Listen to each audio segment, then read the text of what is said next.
सुगन्धसुलेपितलिङ्गं बुद्धिविवर्धनकारणलिङ्गं सिद्धसुरासुरवन्दितलिङ्गं तत्प्रणमामि सदा शिवलिङ्गं कनकमहामणिभूषितलिङ्गं मणिपतिवेष्टितशोभितलिङ्गम् दक्षसुयज्ञविनाशनलिङ्गं तत्प्रणमामि सदा शिवलिङ्गम् कुङ्कुमचन्दनलेपितलिङ्गं पङ्कजहार सुशोभितलिङ्गम्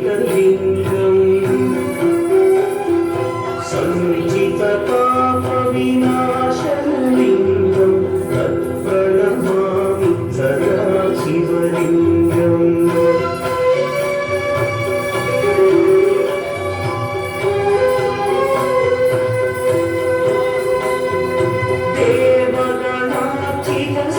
देवगणार्चितसेवितलिङ्गं भावैर्भक्तिभिर्वचलिङ्गं दिनकरकोटिप्रभाकरलिङ्गं तत्प्रणमामि सदा शिवलिङ्गम् अष्टगणोपरिवेष्टितलिङ्गं सर्वसमुद्भवकारणलिङ्गम्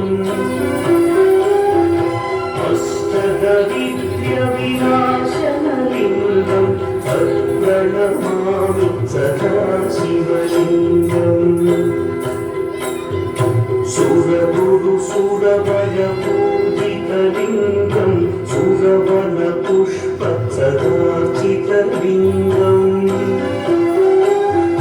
परमपदं परमात्मकलिङ्गं तत्प्रणमामि सदा शिवलिङ्गम् लिङ्गाष्टकमिदं पुण्यं यः पदेच्छिवसन्निधौ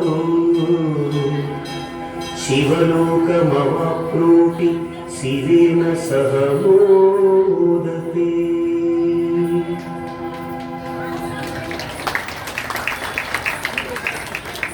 పిల్లలకి ఆనందం కలిగించాలంటే చప్పట్లు గట్టిగా కొట్టాలి. దాని పేరు చప్పట్లు అన్నారు కదా, గట్టితనం లేకపోతే దానికి విలువ ఉండదు. ఆ పిల్ల ఆ యొక్క చిన్నారులకి ఆనందంగా ఉండదు.